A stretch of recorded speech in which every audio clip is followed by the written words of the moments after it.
You can incubate a lot of either negative things or positive things in sleep.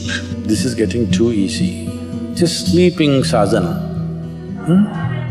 So coming awake to an alarm bell with a sudden start is not the best way to do your life.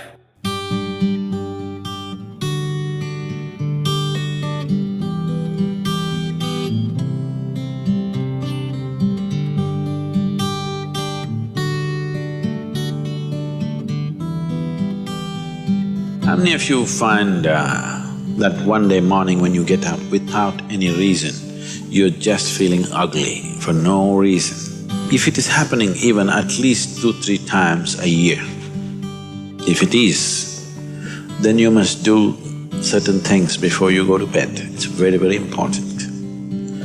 Because unconsciously, you need to understand this, you can incubate a lot of either negative things or positive things in sleep. Either pleasantness or unpleasantness, you can incubate very effectively, uninterrupted in sleep. You can also incubate it in the day, but there are so many interruptions, it doesn't happen very efficiently.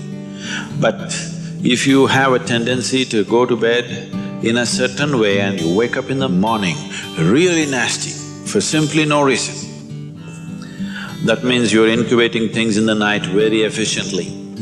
Bad eggs.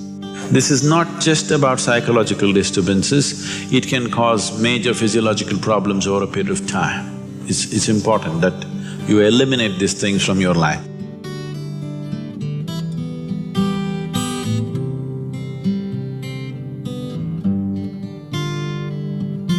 So, before you go to bed in the night, there are certain things that you need to take care of. It's best if you're eating meat and other kinds of meals, you eat at least 3 to 4 hours before you go to bed. The digestion is over. Before going to bed, drink a certain amount of water and go to bed. You will see it gets taken care of just like this. One simple thing can be just a shower. Always to shower before go to bed, it'll make a lot of difference. In this weather, maybe cold showers are difficult, so you go for lukewarm showers, don't go for hot showers in the night. Go for lukewarm showers, it makes you alert. So you will think, oh, I cannot sleep. It doesn't matter, you will sleep 15-20 minutes or half an hour later, but you will sleep better because it will take away certain things. When you shower, it is not just the dirt on the skin that you're taking away. Have you noticed if you're very tense and anxious, whatever, just a shower, you came out, it feels like almost the burden has been taken away from you? Have you not noticed this?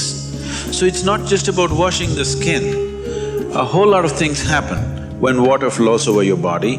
This shower is a very rudimentary buddhi shuddhi because over 70% of your body is actually water. If you run water over it, a certain purification happens, which is beyond cleaning the skin. One more thing if you want to do, you just light an organic oil lamp, a cotton wick, some oil, anything. What do you use here? Normal cooking oil. Linseed oil, rice bran oil or sesame oil, what do you have? Olive oil, fine.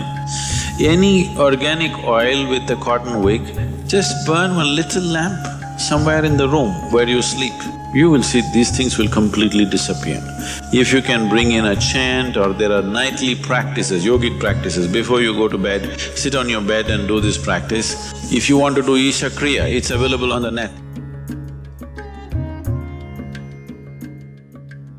Generally, in India, they told you should not put your head to the north and sleep. You're aware of this? If you put your head to the north and sleep during the night when you're in horizontal positions, then slowly the blood will get pulled towards your brain. When there is too much circulation in the brain, you cannot sleep peacefully. If you have any kind of,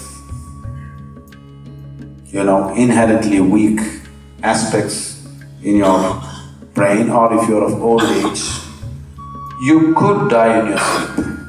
One can have hemorrhage because extra blood is trying to enter the brain where the blood vessels are hair-like. Something extra is being pushed because of the magnetic pull. When you're in a vertical position, this is not so. The moment you become horizontal, this pull on the head is so strong that slowly the blood tries to move towards the brain. So to avoid this is true only in the northern hemisphere. If you go to Australia, you should not put your head to the south.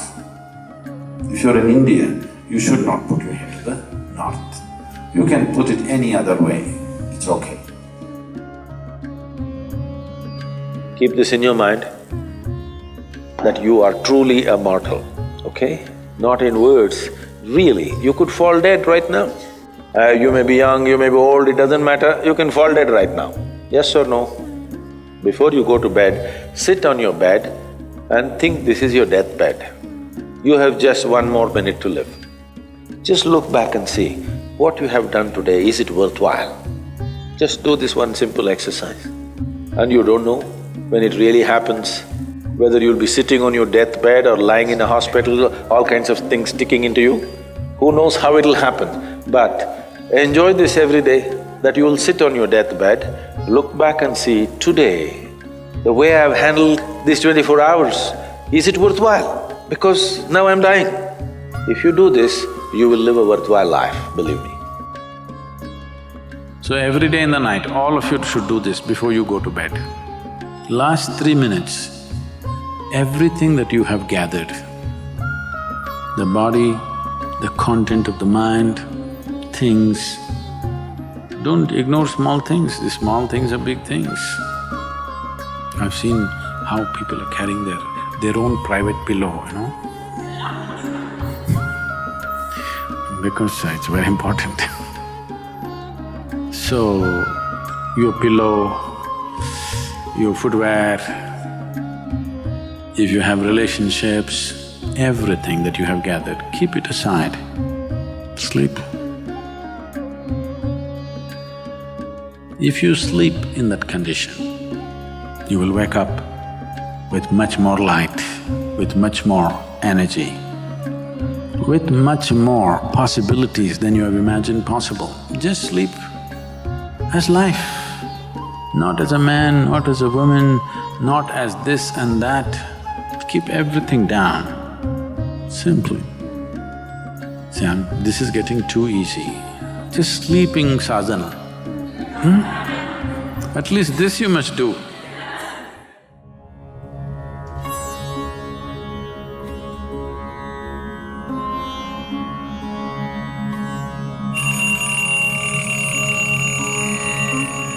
So what kind of sounds come awake to will determine the context of the day and the future of your life in many ways. So coming awake to an alarm bell with a sudden start is not the best way to do your life. It is best that if you need a certain amount of sleep, if your body right now, because of the kind of food that you consume and the kind of thoughts and emotions that you process within yourself, accordingly you may… and the level of vibrance that you have managed within your body will determine how much sleep you need. Let us say you need let's say you need 8 or 12 hours of sleep. I was saying the wrong number Whatever amount of sleep you need, you know how much you need. So you go to bed early enough so that you come awake naturally. If you're coming awake naturally, and suppose you have a doubt whether you will come awake or not, if you have a certain chant, if you've identified one of the Vairagya chants, you can use it.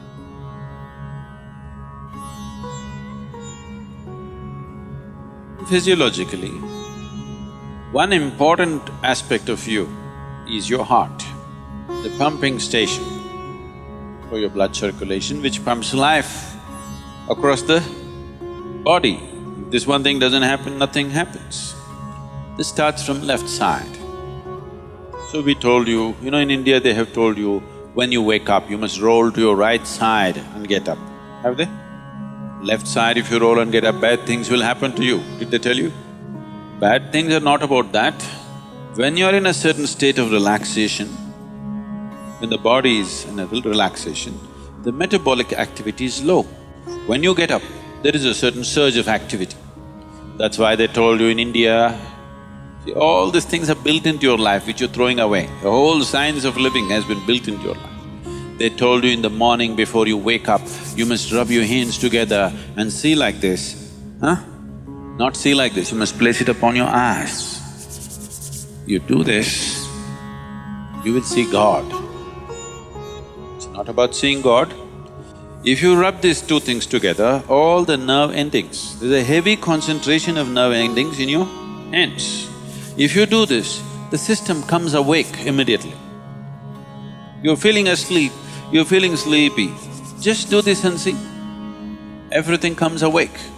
So morning before you move your body, you get it awake first and then place it upon your eyes. Instantly a whole range of nerves connected with your eyes and the other aspect of your senses come awake.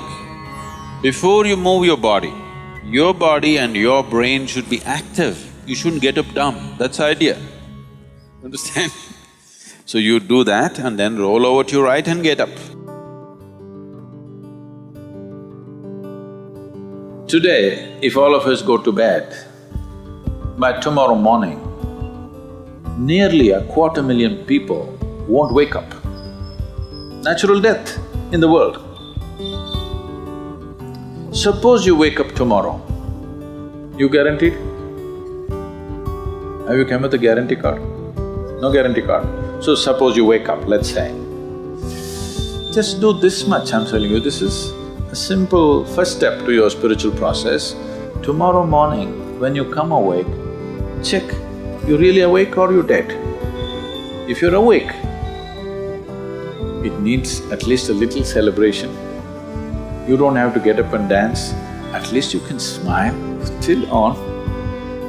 250,000 people died. They were like you and me, poof, they went off, isn't it? Wherever you look, they're not there. Here I am still alive. One big smile, will you? I'm talking management.